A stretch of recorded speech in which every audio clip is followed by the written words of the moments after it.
وہ جگہ بھی پاک ہو، اور جن کپڑوں میں نماز پڑھتا ہے وہ کپڑے بھی پاک ہوں۔ اب یہ تینوں چیزیں طہارت میں آ جائیں گی، انسان کے جسم اس کا پاک ہونا، یہ کپڑوں کا پاک ہونا، اور جس جگہ نماز ادا کرتا ہے جگہ کا نجاست سے پاک ہونا ضروری ہے۔ یہ تینوں چیزیں جب ہوں گی تو طہارت جو پہلی شرط جو ہے بندے کے اندر پائی جائے گی۔ ایسا دوسری شرط جو ہے ستر عورت، جتنا شریعت نے مرد اور عورت کے لیے حصہ چھپانا ضروری قرار دیا ہے اتنا حصہ چھپا ہونا ضروری ہے۔ اگر اتنا حصہ چھپا ہوا نہیں ہوگا، ایسا دوسری شرط نہیں پائی جائے گی تو نماز جو ہے ہم پڑھیں گے تو نماز درست نہیں ہوگی۔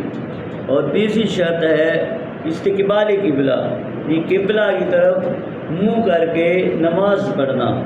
اب ہم ایسے مقام پہ ہیں، ایسی جگہ پر ہیں جہاں قبلہ کی نوعیت کا علم نہیں ہے، ہمیں پتہ نہیں قبلہ کس طرح ہے۔ مثال کے طور پر کسی جنگل میں ہے، بیابان میں ہے، وہاں نماز کا وقت ہو گیا، ہم نے نماز پڑھنی ہے، تو اب ہم وہاں کس طرح نماز پڑھیں؟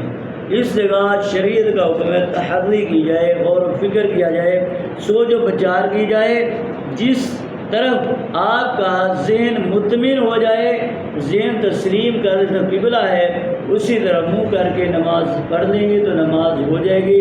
کسی کو دیکھا دیکھی نماز پڑھے ہوئے نماز نہیں ہوگی۔ ادھر اپنے ذہن کو جو ہے مطمئن کرنا ہوگا، ذہن کو منانا ہوگا، یا ذہن مطمئن ہو جائے گا اس طرح قبلہ ہے اسی طرح منہ کر کے نماز پڑھ دیں گے تو نماز ہو جائے گی۔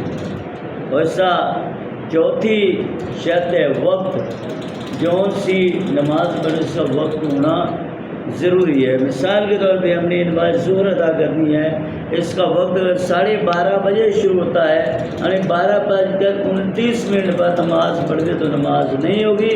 کیوں؟ اس لیے کہ اس کا بھی وقت شروع نہیں ہوا۔ جب اس کا وقت شروع ہوگا، وقت کے اندر نماز پڑھیں گے تو نماز ہو جائے گی۔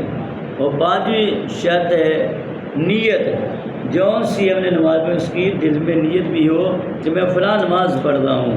اس میں ایک مسئلہ یاد رکھیں، ہم گھر سے نماز پڑھنے آئے، ظہر کی نماز، عصر کی نماز پڑھنے آئے، یا کوئی اور نماز پڑھنے گھر میں سے چلے کہ ہم نے عصر کی نماز پڑھنی ہے، ادھر ہم نے کہا 4 رکعت نماز فرض نماز ظہر کے الفاظ میں نکل آیا، یا عشاء کی نماز کے الفاظ نکل آئے، ہم نے نیت باندھ لی، اللہ اکبر کہہ دیا، ہمیں یاد ہے میں تو عصر کی نماز پڑھ رہا تھا اور میں نے عشاء کا کہہ دیا، ظہر کا کہہ دیا۔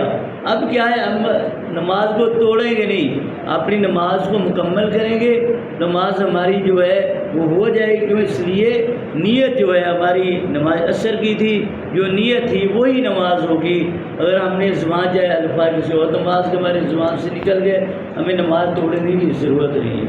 ہاں اگر نماز پڑھنا شروع کر دی، اب سوچ میں ڈوب گئے کون سی نماز پڑھتا ہوں، اور وقت گزر گیا، اس سے نماز پڑھنے سے نماز نہیں ہوگی۔ تو وقت کا ہونا ضروری ہے۔ اور چھٹی اور آخری شرط تکبیر تحریمہ، اللہ اکبر کہہ کر ہاتھوں کا جو ہے ناک کے نیچے باندھنا، یہ نماز کی چھٹی شرط ہے۔ انشاءاللہ نماز کی شرائط کو جان کر پڑھیں گے تو نماز کے فیوز و برکات ہمیں جو ملیں گے، نماز پڑھنے میں لطف آئے گا، مزہ آئے گا، سکون آئے گا۔